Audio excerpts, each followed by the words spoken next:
Homeless services in Ireland are constantly adapting to face every challenge that comes their way. One such challenge is the COVID-19 crisis. I spoke to Inner City Helping Homeless's Brian McLaughlin about how digital technology can have a positive impact on these challenges.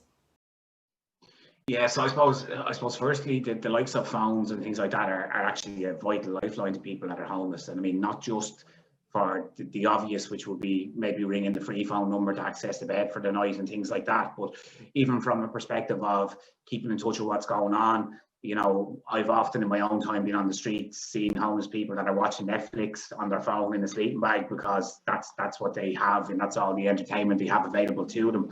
And it's actually the phone is a real lifeline for someone that's out in the street. And in fact, I've seen in some cases some homeless people might have two phones. They might have a decent Android that they use for the likes of Netflix and things like that, but they might also buy a kind of a cheaper phone that if by chance someone tried to rob them at night, that they would hand off the phone that isn't as good as the one that they would use for the likes of social media and stuff like that. So it is a vital part of the lifeline of the person that's homeless. Inner City Helping Homeless outreach teams continue to work through the COVID-19 crisis to offer practical supports to people sleeping rough. In 2019, the outreach teams had 30,480 engagements with people on the streets. Brian explained how technology has helped with this engagement. So technology has also been a huge factor in what we do, and we've kind of digitally adjusted to things over the last 12 months in a way that no other homeless charity has done. So digital innovation has been a big part of us as well. In fact, we were honoured this year to win the Charity Institute of Ireland Digital Innovation Award 2020 for the use of digital innovation with some of our partners. So it is something it's vital in this 2020, in this day and age, but I think it could be utilised even more for homeless services than it is at present. And we're leading the charge on trying to show that it can be used for social good as well.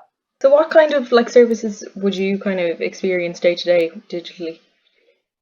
Right, so the main one, the one we won the award for was when our outreach teams used to go out on the street, they would have a clipboard they would mark down how many engagements with men, how many engagements with women. So it's literally a tick sheet that they would go through every night, and we would store the numbers and then calculate how many people we've had at the end of a month type thing. So on that clipboard, they would have vital phone numbers like the homeless free phone number, the HAP number, emergency services, all that type of stuff. They would also have a checklist that they tick off every night going out to make sure they have all the relevant supplies for outreach that they need, so that if there was shortage in one particular area, when the teams would check the sheet, they would see, okay, we're short in hats or scarves or whatever it might be. So we actually got all that brought onto an app for our outreach teams. Liberty IT worked with us, one of our partners. So the way it works now is the actual volunteers have a very basic app, an ICHH app that they log into, and it's very easy for them to manage and to use. Basically, as they're going around, they just click on male or female for an interaction, no matter where they are. They can also then use the checklist is integrated into the app, so they can use the checklist on the app as well. The emergency service phone numbers, all the important numbers that are also integrated, hyperlinked into the app as well. So the purposes for that were kind of dual purpose, really, to have everything they need in one app, make it handier for them. Number two would be to reduce paper usage, which is something that we were very conscious about with the fact that climate change and everything that's going on in the world. We decided we wanted to do something that's a bit better for the environment. So again, it's a huge amount of paper not being used now at this point. But the main feature of it is what I get on the back end that no one in the public actually sees, which is we get a map with a pin drop for every single interaction we have across the city. I also can break it down by male, female.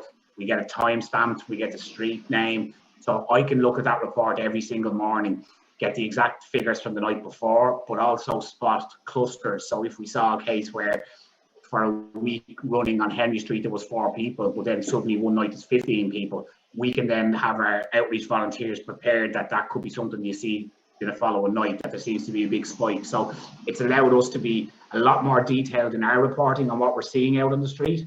But from a perspective of usability for the volunteers, it's actually a very basic, simple app for them to use, but it's actually all the complicated stuff is on the back end. So it's been a huge asset to us. Every Christmas, Inner City Helping Homeless have their Shoebox Appeal.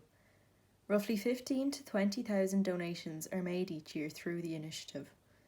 This year, while you can still send the finished box to the charity, they have also developed a new digital system.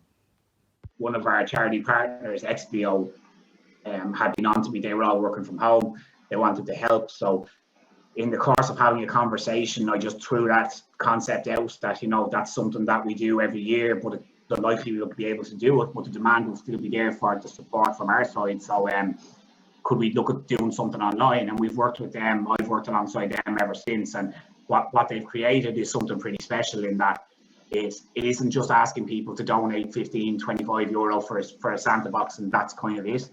The way the flow actually works is people can log online, they can choose adult or child, man or woman, boy or girl. If it's a child, they can choose a particular age bracket. But the key point is that at the final step of the flow, they can enter a Christmas message up to 300 characters. And we will make sure that that message goes into the box that's distributed by our team. So we'll socially distance packets and make sure everything is safe from our end, and we'll do the distribution. So people can take it part like they would have in previous years, choose who they want the box to go to, choose the message that goes into it, but they can do it all from the comfort and safety of their own homes.